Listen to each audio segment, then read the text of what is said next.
ത്രിതല പഞ്ചായത്ത് തിരഞ്ഞെടുപ്പിനെ നേരിടാൻ കോൺഗ്രസ് ഒരുക്കങ്ങൾ ആരംഭിച്ചു. കെപിസിസി തീരുമാനപ്രകാരം നിയോജക മണ്ഡലം തലത്തിൽ ഒരു ദിവസത്തെ ഗ്രാമസ്വരാജ് ക്യാമ്പുകൾ സംഘടിപ്പിച്ചാണ് കോൺഗ്രസ് താഴെത്തട്ടിൽ നിന്ന് ഒരുക്കങ്ങൾ ആരംഭിച്ചിട്ടുള്ളത്.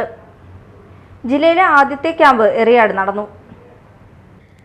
നെയ്യാർ ഡാമിൽ നടന്ന 3 ദിവസത്തെ ക്യാമ്പിൽ പരിശീലനം ലഭിച്ച വിദഗ്ധരാണ് സംസ്ഥാനത്തെ 140 നിയോജക മണ്ഡലങ്ങളിൽ സംഘടിപ്പിക്കുന്ന ക്യാമ്പുകളിൽ പരിശീലനം നൽകുന്നത്. ജില്ലയിലെ ആദ്യത്തെ ക്യാമ്പ് കയ്പമംഗലം നിയോജക മണ്ഡലത്തിലെ എറിയാട് നടന്നു. ഓരോ പഞ്ചായത്തിൻ്റെയും ഭരണ സംവിധാനങ്ങളുടെ വിലയിരുത്തലും ഭരണരംഗത്തെ ന്യൂനതകളും കണ്ടെത്തി കുറ്റപത്രവും പ്രാദേശിക വികസന അജണ്ടകളും തയ്യാറാക്കാൻ തിരഞ്ഞെടുക്കപ്പെട്ട പാർട്ടി നേതാക്കൾക്കായാണ് ക്യാമ്പ് സംഘടിപ്പിച്ചിട്ടുള്ളത്. ഒരു പഞ്ചായത്തിൽ നിന്ന് 12 പേരാണ് പങ്കെടുക്കുന്നത്.